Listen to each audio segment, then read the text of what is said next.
All right, Wayne Allen Root with Bill O'Reilly. You can always find him at BillO'Reilly.com, #1 in cable news, 16 years in a row, and it's always an honor to have him on our show here at Newsmax. Hey, Bill, how are you? Good, Wayne. Thanks for having me back. Ted Koppel, someone who I'm guessing you probably know pretty well, is the second well-known journalist to mention in the last 2 weeks. The first one, of course, was Lara Logan of CBS. They both mentioned that the media is out to get Trump, and I think that's something you and I both agree on. So tell us where you stand. Well, Koppel is an interesting guy. He is perceived to be a liberal by many Americans. I would say he's probably sympathetic to left-wing causes, but not a committed leftist. He once told me on The Factor that I ruined American journalism, which I took as a compliment. And I said, yeah, well, I'm so charismatic, I can understand why you think that way. But all I'm doing is commentary, which is done every single day in every single newspaper in the country, so don't blame me for that. But what he said last night was interesting because he was very specific about the New York Times, which has abdicated all responsibility in reportage. The New York Times publisher, the Salzberger family, firmly believes Donald Trump is a threat to the nation. So they justify their coverage of him, wall-to-wall negative, by saying, hey, we're just looking to protect America. Their reporters know they are not to bring back a positive Trump piece. I mean, when was the last time you saw how great the economy is in the African-American precincts? Why isn't that story on the front page? That's a pretty good story, isn't it? Where is that story? It is, yeah. I could give you 20 more. You'll never see them. So Koppel's right, and he's shaken the left-wing establishment press up because he could have continued, and he did mention the Washington Post, which is almost as bad as the New York Times, but NBC News is horrible. CNN is a disgrace, and on and on and on. So this is a good thing that Koppel's out there saying what he believes. Agreed. You wouldn't believe, by the way, Bill, you know, I went to Columbia University.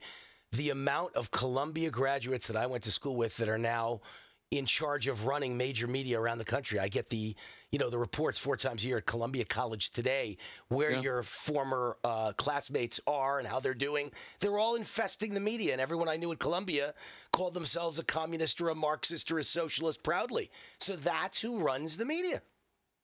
But it's even more than that, as we've discussed. It's the corporations understanding that news consumption is on the decline in America, big time, particularly among Americans less than 60 years old, younger than 60. And so they target certain audiences to make money. So CNN has said, you know what? We can't cover the news anymore because people won't watch it. So we can only be left-wingers because then we can attract left-wingers to watch and we'll make money. MSNBC was a failure for 14 years until they decided to go far left. And now people in San Francisco and Seattle watch them. So it's a moneymaker. There is ideology involved, as you're pointing out. There's definitely that, because they don't hire people who aren't left-wing ideologues. But the primary motivator is the coin. Right. But they're all getting lapped by Fox News. That's why we discussed this the last time you and I were on Monday. It's amazing to me. Not anymore. This quarter, in prime time, MSNBC might win. So that, wow. I heard Rush Limbaugh say that today. That's not true. Fox News ratings are on the decline, and fairly significantly, particularly among 25 to 54. Yeah. So Fox News made a lot of money, supporting Donald Trump.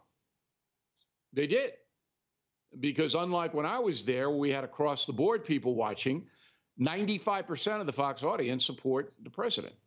So they say, okay, now we're going to give you what you want.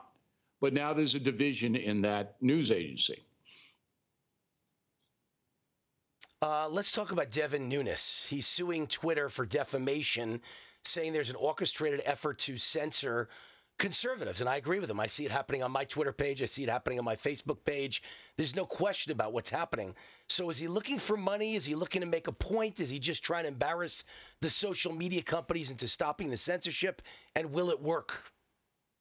Well, I think the latter, embarrass the companies to stop doing this, is the main drive of Congressman Nunes' lawsuit. But if he ever gets anywhere on it, and he gets into discovery and things like that, you're going to find out that these very powerful agencies, Google and Facebook and Twitter, they're not giving conservative Americans a fair shot. And that's pretty big in this age of social media. So I applaud Nunes for doing what he's doing. I agree with you, it's happening. And the American people should know about it. And I hope it's a class action suit because I want to jump on board because I know it's happened to me. I can tell you that. All right, Bill O'Reilly, great stuff as always, and everybody appreciates you. You should see my fan mail. Every single time someone writes in, and now it's starting to be thousands, it's amazing how often they mention we love the interview with Bill O'Reilly. You two are great together, and we really appreciate it. So people really love you, Bill. They really do. Thank you for coming on. I appreciate that.